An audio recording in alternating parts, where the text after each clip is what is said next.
안녕하세요. 저희는 통일로 가는 역사에 관련된 영상들을 제작하는 유니슬론이라고 합니다. 오늘은 남북관계의 역사 7편, 냉전 속 남북 경쟁을 진행해 보도록 하겠습니다. 목차는 다음과 같습니다.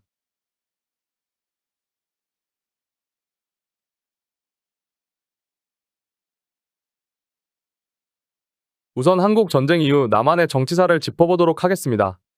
남한은 북한에 비해 정치적으로 매우 큰 이변이 일어났습니다. 1960년 4.4 5.입 개헌에 반대하는 시민들의 시위가 당시 독재로 향하고 있던 이승만 정권을 무너뜨리고 내각 책임제로 전환하게 해 제1공화국이 종식된 것입니다.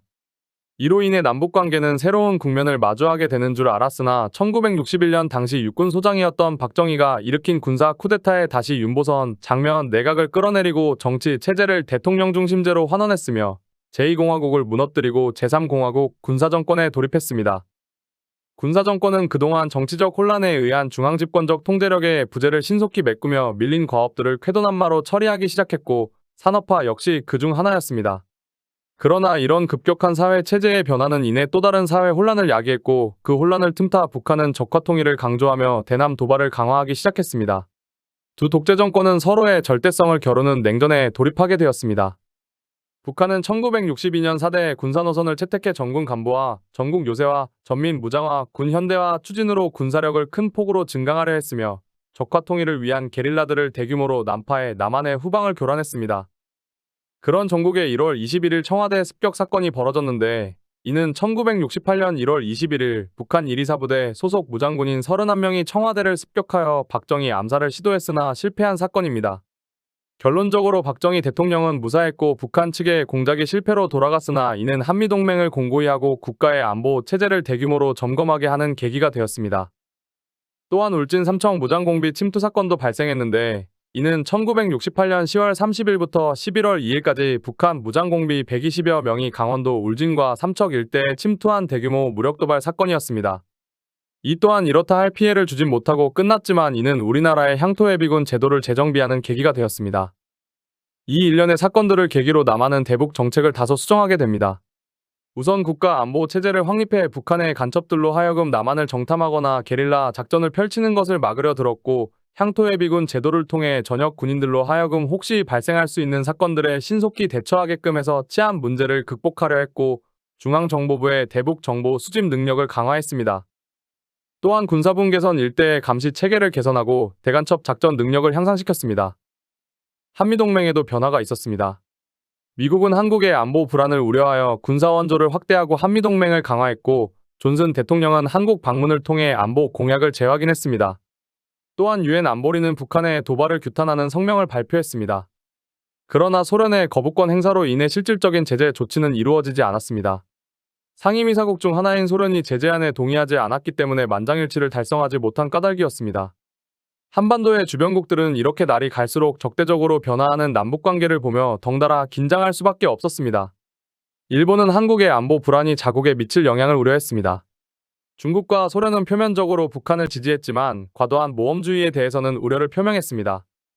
이 두 나라는 같은 사회주의 노선이지만 사실 그다지 견고한 관계가 아니었기에 북한과 남한이 충돌하면 본인들에게 피해가 크게 갈 상황을 우려했기 때문입니다. 당시의 남북관계는 일절의 대화도 없었습니다. 여러 차례에 걸친 북한의 무력 도발로 남북 간 적대감이 고조되었으며 기존의 제한적 교류마저 중단되어 남북 간 대화 창구가 완전히 막혀버렸죠.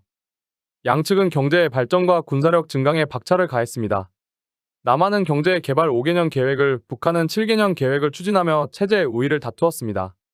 남한과 북한은 통일에 대한 의견조차도 판이하게 달랐는데요. 남한은 성건설 후 통일 정책을 주장해 남한의 역량 강화 후 북한을 눌러 통일하겠다는 의사를 밝혔고 북한은 혁명적 통일 노선을 고수해 적화통일에 대한 방안을 강구했죠.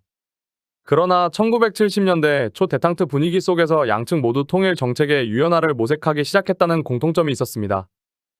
냉전이 한창 크게 격화된 이후의 긴장 완화 단계에서 1972년 7월 4일 남북한 당국이 최초로 통일 관련 합의인 남북 공동성명을 발표했습니다.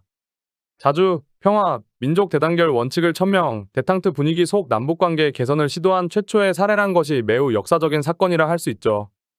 또한 이 남북 공동성명에 앞서 1971년 8월에 남북적 십자회담이 개최되었는데 이는 이산가족 문제를 해결하기 위한 회담이었습니다. 이는 남북 공동성명 전에 남북 간 대화 물꼬 트는 계기가 되었고 인도주의적 문제 해결 노력의 시작을 알리는 효시였습니다. 이러한 남북 간의 대화가 시작된 것은 긴장 완화와 평화 분위기를 조성해 평화 통일에 대한 기대감을 크게 높였습니다. 또한 이 선언을 계기로 남북 간의 직접적인 대화 통로가 마련되었고 향후 남북 관계 발전의 토대를 구축한 계기가 되었다고 볼 수 있습니다. 여러모로 통일 논의의 새 지평이 열렸다고 볼 수 있겠죠. 정리해보자면 1960년부터 1972년까지 남북 관계는 극심한 대립과 변화의 조짐이 공존했다고 볼 수 있습니다. 4.19 혁명과 5.16 군사정변 이후 북한의 대남 무력 도발이 격화되었고 1.21 청와대 습격 사건과 울진 삼청 무장공비 침투 사건은 한반도 긴장을 고조시켰죠. 이에 대응해 남한은 안보 체제를 강화했습니다. 그러나 1970년대 초 국제 정세의 변화와 함께 남북 공동성명, 남북적 십자회담 등 대화 시도가 이루어지기도 했습니다. 이는 향후 남북 관계의 새로운 가능성을 제시했으나 여전히 근본적인 갈등 구조는 지속되었습니다. 향후 남북 관계는 대화와 긴장이 공존하는 복잡한 양상을 보일 것으로 전망됩니다. 우리는 이번 시간에 배웠던 남북 공동성명에 대한 토론을 해보고 이번 시간을 마치도록 하겠습니다. 감사합니다. 나는 아주 의미가 컸다고 생각해. 어찌되었든 간에 남북 간 관계가 개선되기 시작한 계기니까. 실질적으로 큰 성과는 없다지만 이후로 이어진 수많은 대화의 시초가 되었다고 보면 좋은 영향력의 시초가 된 것 같다. 글쎄, 난 다른 관점이야. 그런 역사적 의미 말고 진정하게 남북 통일을 위한 어떠한 대안이 마련되었다는 느낌은 안 드는걸. 예를 들어 후대의 금강산 관광이나 개성공단 사업 같은 것처럼 말이야. 그냥 세계적으로 냉전이 좀 주춤하는 분위기니까 그 분위기에 맞춰서 그럴듯한 합의 하나를 도출한 것뿐이란 생각도 들어.